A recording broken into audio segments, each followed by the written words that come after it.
Haleluya. Amen. Haleluya shengero ry'Imana. Amen. Magaze ngaha mu gicaniro ca repentance. Shimira Imana ku byiza yagirangirira. Ndagufatira ntaco ndagufatira. Jewe mu bisanzwe ndi umuntu atarazi kuhaguruka ngo ashinga intara, ariko uno munsi Imana irabikoze. Ninje ngaha ndemerewe cyane, ninjira ngaha mfise umutoro udasanzwe, ninjira mu mutima menga hari uruntu ruremereye, sinumva ukuntu nobisigura, ariko maze kubona n'umuvyeyi wacu yaransengeye ibintu biragenda neza, ndihangana avuga ati jewe simenyera ibintu byo kuvuga, mbega ngiye hariya nzobigenza gute, ariko ibintu naraye mbonye mu ijoro ryo kuri wa gatanu byananiye kwihangana. Shengero ry'Imana byantumye guhaguruka nza gushimira Imana. Ndashimira Imana mu masengesho tumazemo iminsi yo kumaramaza abarozi hamwe n'abantu batuvuze nabi batwatuye ko ibintu bibi. Ndafise umubanyi tubana kibirengeye yavuze ati we nzokubuza amaraho uzoba hose nta kintu na kimwe uzondonkana. Je tuhora tugenda nibaza ngo n'umugenzi ngo n'umuntu wa vrenda ndamugurukira muri byose, ariko tumaze kuza tugasenga ejo kwa gatanu saa 5 z'ijoro namaze gusinzira nagiye mbona mvumbuka mva mu itiro. Maze kuva mu itiro canumva umuntu ariko ararira hanze, maze kubyuka ndumviriza sanga ni wa mugabo na wa mugore bariko baratera induru barira ntazi ibyo bapfa. Shengero ry'Imana avuze ati ibi nibiki ko avuze kuzombuza amahoro kandi watakibazo na kimwe uzogira, none birashitse nawe urabura amahoro.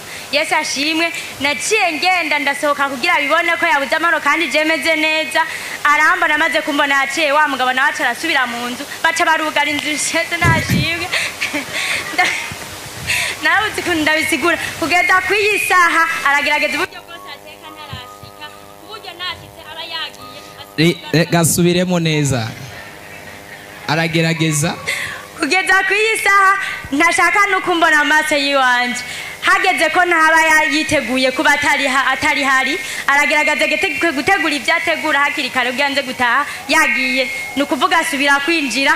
Jewe namaze kuryama nasinziriye, naho twohura nibikunda kwandaba mu maso. Yesu nashimye naye yaje. Ubwa mbere niwe wahora umutiye, none ubu nawe asigaye agutiye.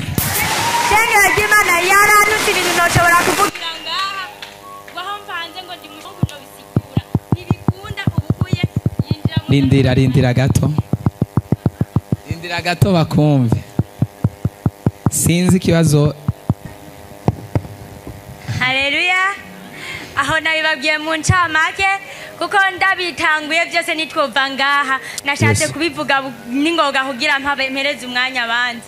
Shengero ry'Imana aho mbaye nari mbaye mu muriro udasanzwe, mu geragezo kidasanzwe, hamwe mba ku kazi nkasanga inama zakoranye uwo mugore yakoranije abantu amvuga nabi anteranya, abantu bose baranyikumira. Ndavuga none je mbaye wandi nta n'umuntu umwe yarasigaye akimvugisha, ariko ndashima Imana ko yarayimara amaje umurozi ntari nsanzwe nzi ku buzima bwanje. Imana ishimwe arampunga aho nciye hose, sinumenye no bivuga. Imana ya repentance yagicibaye, umwungere wacu Imana imwongereza amavuta. Haleluya. Kobera Imana amashi menshi cyane gose. Yesu ashimwe. Amen. Yesu ashimwe kandi. Je mpagaze ngaha nje gushinga intaha y'ibintu bibiri Imana yankoreye. Jewe nari mfise abana babiri, umwe yari amaze imyaka 4 n'igice agwaye ikivyimba ngaha iruhande y'ibere. Ico kivyimba nkaguma mvuga ati se umwana wanje azokira gute. Ndavuga ubwa mbere ndamutwara kwa muganga, yarakira umwana yiga mu wa gatandatu, ndamutwara kwa muganga. Muganga arambwira ati uretse imyaka yiwe yegera imbere, niyo mara kwegera imbere tuzokiraba. Baranyandikira imiti yo kubakira yonga, ariko aho kuyonga cagumye cagukira indani. Ubundi nyene umwana aje muri interna arigayo, kirabandanya kirakura.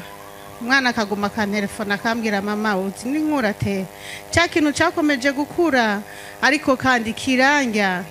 Ndagenda kwa kwishura aho yiga, ndamutora mutwara kwa muganga, baramupima. Muganga ahita anyandikira imiti, arambwira ko nzomutwara ku specialiste ngaha aho kuri presse. Yarasengewe umwana wawe? Naramuzanye ngaha muri vacances muramusengera. Ariko imbere yaho rero urumva bamwandikira operation, ndamuzana ngaho kuri presse muri vacances. Presse baranyandikira, ndabona n'umuganga ampa rendez-vous.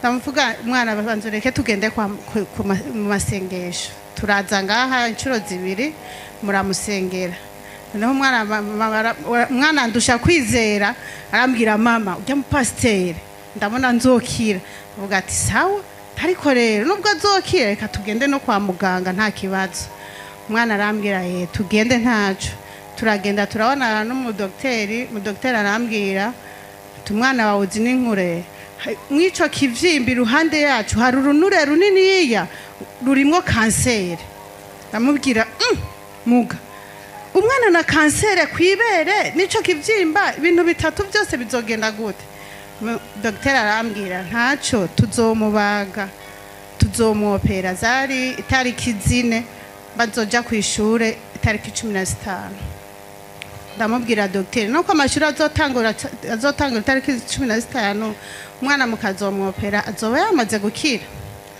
ndamubwira aravuga yego bukeye twaciye tuza ngaha muri burakeye turasenga twavuye ngaha tugenda kuri preserge baca baturungika aha kwa Kasayi uko byagenze rero ntuvuga amadetaye yose kwera umwanya mumaze kumusengera rero nibwo twaciye dusubira kwa muganga baca batubwira ati burya rero igitanda cyanyu ngikiriye rondera 450 bya avance mutange hanyuma cha tubabwira ukuntu bizoza bari kuba bamwopeye itariki 5 6 zo kukwicenda igitanda ndabwira umufasha wanje ati umwana bamumandikiye operation bigende gute igitanda bakiduhaye n'amahera nayishuye ati ejo mu gatondo saa 2 ntizize zibatange nimwe bazoherako burya naragiye sanga umuganga ntiyaje umwana arambwira mama yo ati n'inkuru iyo ni Imana iri kirakora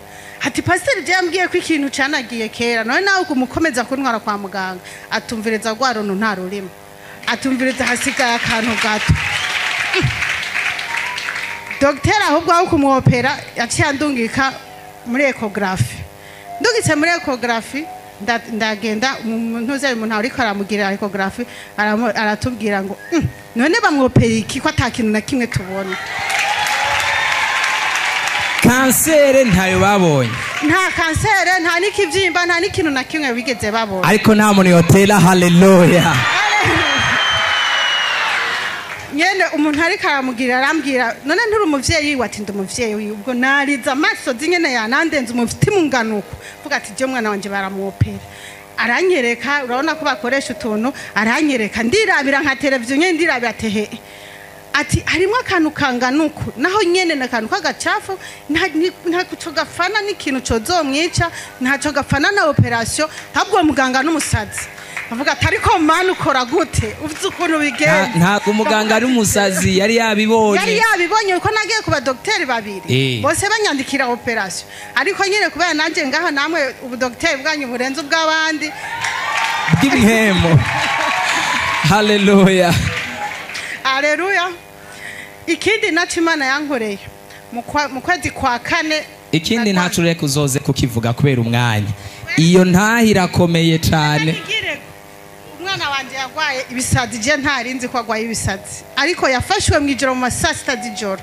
turyamye tuza twumva umwana arateye induru none umwana wa mukuru wanje narindeze nza numva umwana ateye induru mama ndapfuye barantwaye sohoka hanze niruka nk'umusazi sohotse hanze ubwo twari twugaye ntitwamenye ahantu yaciye dusanga urugira urugaye dusohotse hanze dusanga yacitse inzoka mitana amazi wari warayusengewe twari dufite inzoka nyanzo inzoka genda uku inzoka umwana w'umukobwa canke yagenda nk'inzoka ariko nacitse sawa turamufata n'umugabo wanje tugakwega umwana w'ibiro 50 na bingahe akatunanira gukura hasi kumbe yamatanye n'isi hasi hari umuhungu yaba hepfo iruhande yanje dupanze hamwe nawe araza arakwega turakwega ndavuga ati mu izina rya Yesu umwana nawe kubera ko barabamizirima mama na papa warabamizirima ndavuga ati uko biri kose ndagusengera yewe ntunanira mitana amazi wari warayusenge twari dufite igikorane hano mitana amazi ndayamutera kabisa ndamushira Bibiliya ku mutwe ndamushira rindi umugabo aravuga nubwo atemera Imana aravuga tubye navyo nibiki umugabo wanje n'umugarariji hanyuma ariko biriko biraza umwana turamusengera n'uyo Mungu turamusengera tuza tubona umwana aravumbutse turamuterura asanga turiko turamusengera turamutera tumutwara mu nzu buke namuzanye ngaha muramusengera wenyene wamusengeye ndungika ku basenzi baramusengera kandi wamusengeye kabiri umwana ambwira ati mama titantine idini ryanyu ryubahwe aturiya mu pasteur umunsi papa wazi yavuga ati umunsi papa azondungikira amafaranga nzomubwira ndengereze ko ayifana ndashira urya mu pasteur azoza nifana